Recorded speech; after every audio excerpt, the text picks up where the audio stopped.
Hey guys, this is DoD, aka Dark Frozen Depths, back with another video, but it's a follow-up for the previous Kamihime Project 1. This one isn't necessarily Kamihime Project based, which is why I'm not trying to call it that. But there's some things I had to clarify for the previous video, so I'm going through each of these things, and there should even be like cards on screen to show what I'm talking about. So it'll have a little bit of emphasis on that. So, first thing I gotta clarify. That previous heroic difficulty fight, I could not clear it. It's not my fault that I could not clear it. It's more the issue at hand, which is what triggered that video. The reason I could not clear it is because of the fact that things have gotten so bad with loading that it gives up. Like, it literally just gives up. If something takes too long loading, the game just decides to stop trying, put an error message on screen, and make you restart. Now, I don't know if that's some sort of fail-safe mechanic or whatever that they have put on there, but honestly, you should just let it load out until it wants to try and go through. Because that's a point where it just does not want to work, and because of that, I had to quit the fight. I didn't lose to the boss, my characters didn't die, I didn't win against the boss either. I was just forced to stop trying that attempt because of the fact that it just loaded too long and it eventually just crashes. It hit a point where if I hit the attack button, if I used abilities, if I used summons, it didn't matter, it would crash. So I was literally put in a stalemate. And because the game is programmed in a way where I can only jump into other people's raids, I was forced to quit that. Because having that fight just stay there as is until I try to figure something else out, it would prevent me from doing anything like accessory quests, from starting my own raids, from going into advent event, from going into raid event, from going into storyline. I couldn't do anything. So I had to quit the fight. It was a dud run because of the fact that it was just the loading issue. Now, speaking of the second issue, the second point I'm trying to clarify. What is the loading issue? That is what we call turn lag. You can also call it raid lag too, because that's the term that started it all anyways. But I specifically call it turn lag because of the fact that it took so many turns for it to do that. The more turns you take in a fight, the slower each action gets. Picture this. You have a bucket. You're filling it up with water every time you do anything. Eventually it's going to get too full. That's the issue that happened to me. I took so many actions that it just got fuller and fuller and fuller and fuller until the point where it just refused to do anything. Now, granted, some people might try to say, well, if you had a stronger team, then you wouldn't have this issue. That's not a fix. I have to clear that right now. That is not a method to fix things. That is something that the developers have to fix. Because of the simple fact that we'll probably end up with that same issue later down the line anyways. There are heroic difficulty fights that will get even harder than what we had. Previous one we just had right now, 120 million HP just on the boss, 90 million HP on the first stage. That is 210 million HP.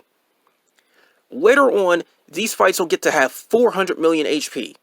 One in particular, you fight Alyssa. Stage 2 has 400 million HP. Stages 1 and 3 are based on mode changes, which means you might be doing hundreds of millions of damage just to get that to happen. That is much longer than what we previously had. JP Sad also had a recent raid that they added called Malicious Difficulty. Over 800 million HP. Do you know how much time that's going to take between players?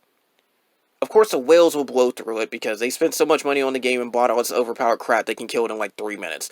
But the normal players, they'll be doing less damage. They'll be doing weaker damage. They'll have to actually struggle for the fight. It will take a long time for that. Turn lag is something that affects every single player. It doesn't even matter if you're in solo content or raid content. It affects every player. The more actions you take, the slower the things get. And you start to see it as early as 20 to 30 turns. But it's worse in raids. This is where it's called raid lag too, because In raids, multiple players with that same turn lag issue will contribute to more and more lag between each other. If one person's taking like a long time to load actions, it will slow everybody down. It gets to the point where even bursts will cause error messages to pop up. And if an error message pops up 3 times, the game just gives up and crashes. But the error messages pop up at a faster rate in what solar content would do, because error messages and raids take like 10 to 20 seconds to pop up. Solar content will take like 30-40 seconds before it'll just give up. So that said, that's what turn and raid lag basically is. It's just when actions pile up to the point where it will just prevent trying to do anything. It will just give up and stop trying. The game gives up on literally doing what it's supposed to do. Third point I have to point out. This is Nutaku side only, as far as I know. This is going to be a quick little segment because this is just how I have to say things. As far as I know, Jorin doesn't have this issue. DMM for both versions, global or Japanese, doesn't have this issue. This is something that seems to be just Nutaku server only. So if you're playing on Nutaku, you're going to have this issue. If you're playing on the other 3, you probably won't. But the thing is, all my progress is on Nutaku's side, so I lose that progress. Granted, I probably could have played the game more and got more progress than what I already have, but that's still 4 years of progress on Nutaku. 4 years of time, effort, even money, because I spent on the game. You guys know that. But that is 4 years of that stuff that I would just be giving up to try and go to another server. Or if I quit the game. Remember that. Now, when it comes to the final issue, this is not necessarily Nutaku itself at fault. This is more whoever's in charge of the game on Nutaku. Nutaku is a host site, but there's different groups that are like hosting different games and all that, if it makes sense. I may have worded that wrong, but here's a better way to clarify. You have the Nutaku execs who decide to be the host company, and then there's like the developers in charge of each game. It's like got its own team of developers. The developers for Kamihime project on Nutaku server are the issue here. It's not Nutaku themselves. It's not the developers of other games. This is a specifically Kamihime project. They're developers on Nutaku, if that makes sense. Case in point, other games play pretty well with no issues, if not little ones. Ones off the top of my head I can mention: Magikami, AU Senki, War Venus. They don't have any issues, if many, that are developer made. They play pretty well. They run pretty well. I have no issues with gameplay or anything like that. It would be personal preference if I hated them. Other examples of things that was running completely well. Sometimes a Nutaku game actually does outlive its JP counterpart. 2 examples I can bring up: Osawari Island. It eventually hit a point where Nutaku had to do their own original events and whatnot. They did it like once or twice before the game eventually lost enough attention to submit its closure. That game was made very well. I loved that game. Honestly, I wish it would come back, but it probably won't. But that game, its developers did its job very well, in my opinion, and it lasted longer than its Japanese counterpart. You don't usually see that every day. So we actually got content that Japanese side did not get. And that was intentional. It's not like Kamihime Project where they couldn't do a collab event and they had to just ring something up out of nowhere. That was a case of intentional because they hit a point where it's like, okay, Japanese can't give us any more info. We have to do things on our own. It also happened to Martian Nocturne. I used to play that game. I quit the game because of the fact that I was spending so much on it trying to get all the characters, and that eventually just drained me. That was completely my fault on that one. It's still a very good game. Honestly, it's still worth playing in my opinion. But the thing with that game, Japanese side didn't last that long, period, point blank. I think it was a year or 2. Marching Nocturne's been around for at least 3 years on Nutaku. its developers actually have a Discord and they listen to the player base. They actually lowered the difficulty of some storyline stages because they were just needlessly hard. Like, even for me, a spending player, I found them to be incredibly difficult. So they decided to lower it. That made it accessible for more players to actually clear the storyline. And I commend them on that one. They actually listen to their community. They actually listen to their player base. The game is still going on as far as I know. And quite frankly, I believe it's still worth playing. That's also Nutaku hosted. It also outlasted its JP counterpart because it's got event reruns, of course, but it's got original events. It's got stuff the Japanese side never had. So that's something that I have to point out. And it's still ongoing. If I'm correct about this, Japanese side only lasted 1 year, and March and Nocturne's already got them by 2 years on Nutaku. So that's something to know. But to clarify, it's not all good, because here's the thing. There's some games that are done badly. I have to put Kamihime Project on this now, because they've screwed up too much. They screwed up with the accessory quest. The one time when they had that one issue. Now, to be fair, players were also at fault because they wanted to abuse the glitch. But it still doesn't save Nutaku developers because they still made the glitch. Also, there was a Tower of Malice incident where people couldn't play Tower of Malice. That is one of the most important events on Kamihime Project. Of course, the backlash for that was great. Those two things were such bad screw-ups. In fact, in order for them to fix their issue, that's what led to, like, I think a 15-hour maintenance, a 13 or 15-hour maintenance. I don't remember how long. I just remember it went into maintenance for 8-9 hours for them to add new content. It screwed up, and they had to go back in there for another 4 or 5. Then on top of that, we have the turn lag issue, the raid lag issue. That's always been a problem. They never fix that. They don't seem to want to address it. I don't know why. It's just something they have to reprogram. I'm a person that's developing my own game, and I don't get that load issue. How can they get the load issue as well? I am one person. They have a team. They have no excuse. They have money. Now, something else I have to point out for Nutaku games. Rebless's Way. I really tried to get this game a chance on Nutaku. I really did. I loved the original version of Rebless, which was called Rebless X, on Japanese side. I don't remember its full issues of why it closed down. I know it had a rocky start too, but it closed down. The game got remade in the Rebless's Way. That's the one that's ongoing right now for both Nutaku and DMM. I don't know if other servers have it as well, but I loved it on Japanese side. I decided to sit and play the global one when it hit Nutaku. They made so many changes to make the game harder for players to advance. It tempts you into spending more. That's just pure greed.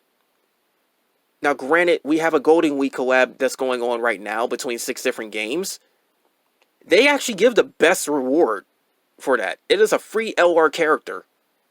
You can beat a lot of stuff in Rebless with just SSR or even SR characters if you know how to build them correctly.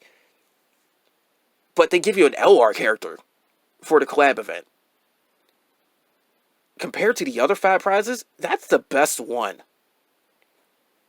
AU, Magikami, Kamihime Project, Taimanin, they all don't add up. Versus Tales 2, they don't add up to what the prize is for Rebless. You get the highest rarity character for free. You get to pick one out of whatever it gives because it's like 4 choices. But you get to pick an LR character for free compared to all the other stuff. But that doesn't make up for the fact that the game is very, I would say, kind of pay to win. It's especially pay to win if you're trying to go up against other players because more than half of its content is player versus player based.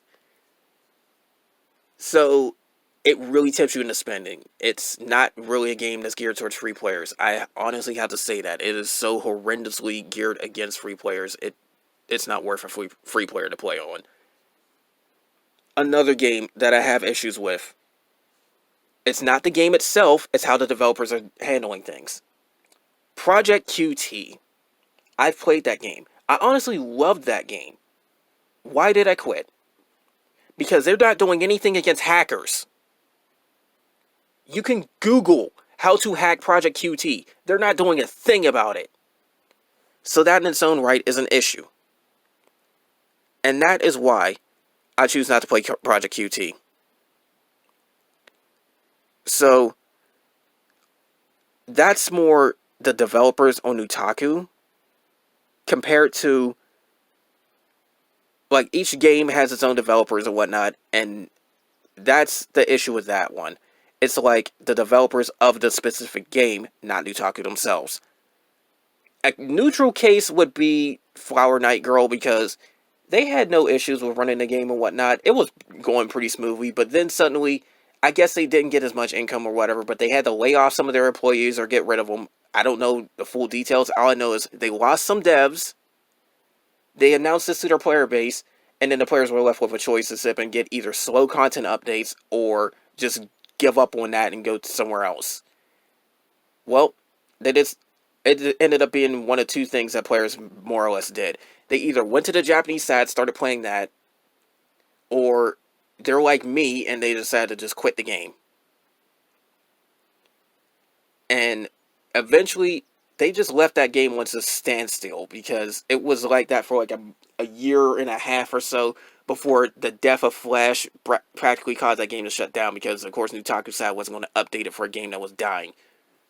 Or pretty much dead, if you really want to be honest. So they just let the game die off, they just let Flash ruin it, so there you go. But that's a more neutral case because of the fact that it's like, they just didn't have the manpower for it, so oh well. But each game has its own issues with developers and whatnot, if there are any. So there's that. And personally, I would even say that a few games I tried, like Alice Recode or Versus Tales, nothing good or bad about them. I just gave up on those games because they didn't really keep my interest. So there you go. And for the record, Versus Tales used to be called a Togi. So if you had your progress on the Togi, it's on the Versus Tales. But anyways, that's where I want to just end that one. Like, that point, simply put, it's just based on who's running each game on the Nutaku side. Because DMM's got the same thing too. They don't have the same developer teams for each and every single game. So it's not the server as a whole, it's not the website as a whole, it's possibly who's programming it. Now, that note, I'm going to end this video here. It's gone on long enough. And basically, this is just to clarify some things from the previous video. And I'm trying to get that out there. I'm trying to get the facts straight here, because it's just different things happening under the surface of each game. Now, will I quit Kamihime Project? I'm still debating that. For right now, that issue has gotten me so completely pissed off that I am not even touching the event. I just gave up on the event. I just decided not to do anything with that. I want a break from that game. Now, should I decide to quit? I'm sorry. I'm not doing any more guide videos on it. I'm not going to do any more content. I will just want to wash my hands completely clean of that game, because it just pissed me off on one server enough to the point where I don't even want to try again with the others. And sure, it may not be their fault. And some things may even be run pretty well on the other servers, but it's just, I just seen 4 years of effort just get treated like crap. I just don't want to fucking do any more with it. And I have to sip and say it like that, because that's the best way to put it. There will be other games for me to play and all that, but they may not even get that much attention. That's why I tried to putting up other videos of AU Sinking and all that, but I noticed they don't get more frequent views compared to other stuff, so who knows. But anyways, that's all for this. I'm just going to end this here. More of this will likely come soon. I'll probably have to do another video, because if you want my honest opinion, given how stupid the developers act and how much they try and dodge stuff, I may have issues on official Discord, so you'll see a video about that too if it happens. But anyways, that's all for this. More of this will come soon, and take care.